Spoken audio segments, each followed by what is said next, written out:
So today we are going to discuss the latest guidelines on the hypertension management. They happen to be 2025 hypertension guidelines.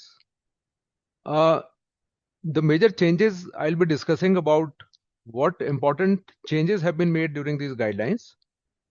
There has been a quiet paradigm shift which changes the current clinical standards and sets modified target limits with a viewpoint to reduce the medical risk with the help of medicines, lifestyle metrics, and the obsolete terms have been retired. And the major point happens to be that the traditional Framingham risk models have been phased out gradually to favor the calibrated prevent scales, about which I'll be highlighting later.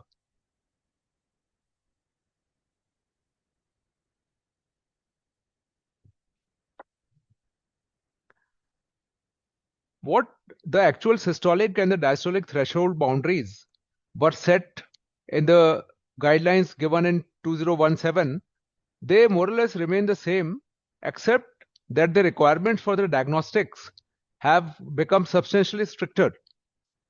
Just to give you a couple of examples, the dual visit rule, that means the diagnosis must rely on an average of carefully recorded readings across separate clinical appointments, 2 or more.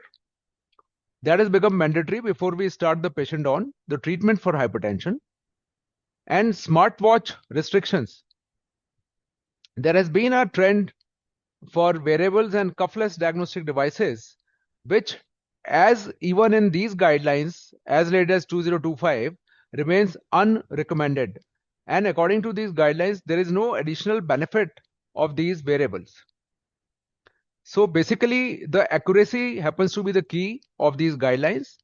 And the only thing which has to be ensured while measuring the blood pressure happens to be a proper cuff size and the patient's posture before classifying the patient to be in various stages of hypertension.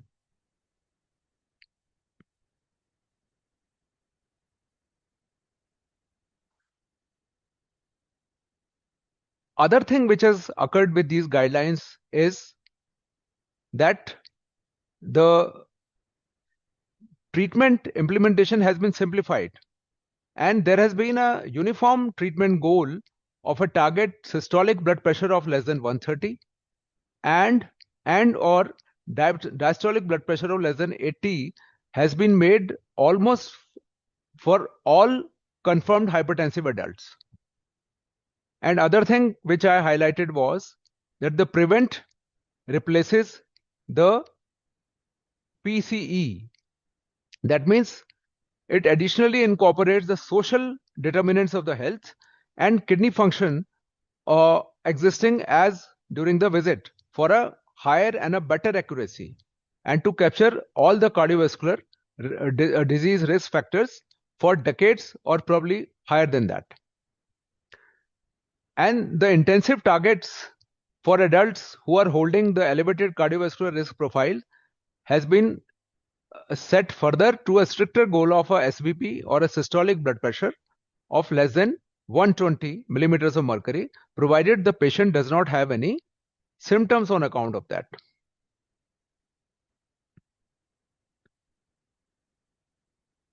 And the other additional thing which has happened is the initiation targets and the clinical triggers are being looked upon in a very stricter sense, basically favoring the patient-specific cardiovascular risk stratification rather than the general values of the blood pressure per se.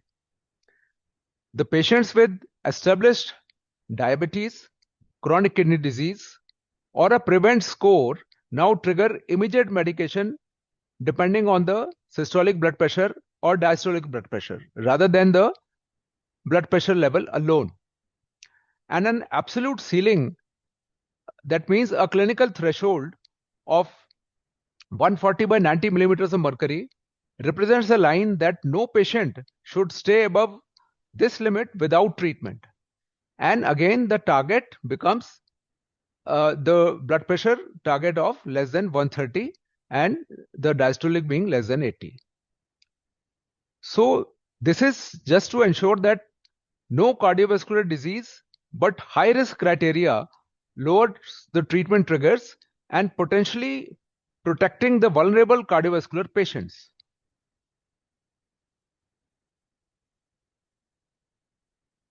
Other modification which has been done in these guidelines is that the hypertensive urgency term, which we used to very frequently use, and it invariably used to create confusions in the mind of young budding doctors and even in the patient, and in the term of hypertensive urgency has been done away with, has been retired, and now the same is being classified as a severe hypertension.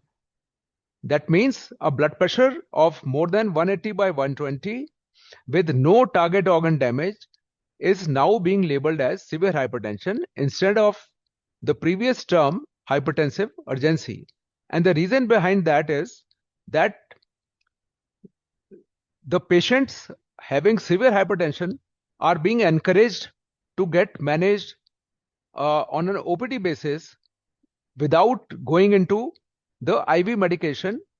And it has been found that previously the initiation of IV medication to this class of patients used to be counterproductive. It used to suddenly bring down the blood pressure and thereby causing or aggravating the further kidney damage and mortality rates. So it has been done away with. The hypertensive emergency remains the same and unchanged. And these are the patients who actually require ICU or a high dependency unit, a care requiring at times continuous IV antihypertensives. The 2025 hypertension update institutes aggressive screening guidelines for primary aldosteronism in patients exhibiting signs of resistant hypertension. It has become mandatory for a patient who is having resistant hypertension to undergo evaluation for primary aldosteronism, and this must be done regardless of the serum potassium levels. The potassium levels may even be normal, and it should not be a defining criteria for deciding that the patient has to undergo tests for hyperaldosteronism. A patient who is having resistant hypertension is good enough a cause to be evaluated for hyperaldosteronism. And these patients, while undergoing this evaluation, must continue on existing medication and hold only the potassium increasing drugs or like spironolactone, etc. Other treatments can continue. And this has been done as the undiagnosed aldosteronism is a very, very high risk factor for stroke and other cardiovascular comorbidities like atrial fibrillation, etc., even at the same level of blood pressure. So it must be ruled out and must be dealt with as early as possible by doing appropriate evaluation.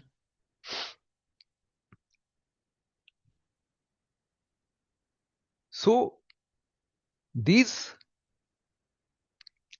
guidelines, in addition, make the lifestyle changes also equally important along with the pharmacological therapy. And the point which has been highlighted happens to be in the form of isometric training. By isometric training, the simple exercise like isometric hand grip exercises, even if a person does it for a couple of minutes, 4 to 5 times a day, and at least 3 times per week, is sufficient enough to cause a significant systolic blood pressure reduction as compared to any other single lifestyle action. It is very easy to do, it is user friendly, and can almost be done with even the frail patients.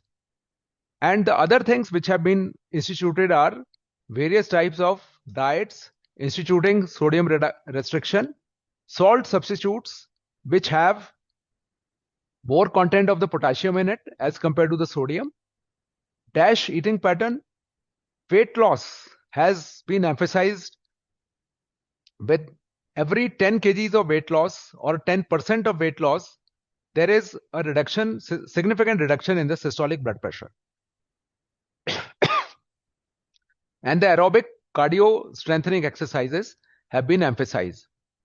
So all these things, especially the isometric training, can bring down the systolic blood pressure by as much as 10 millimeters of mercury.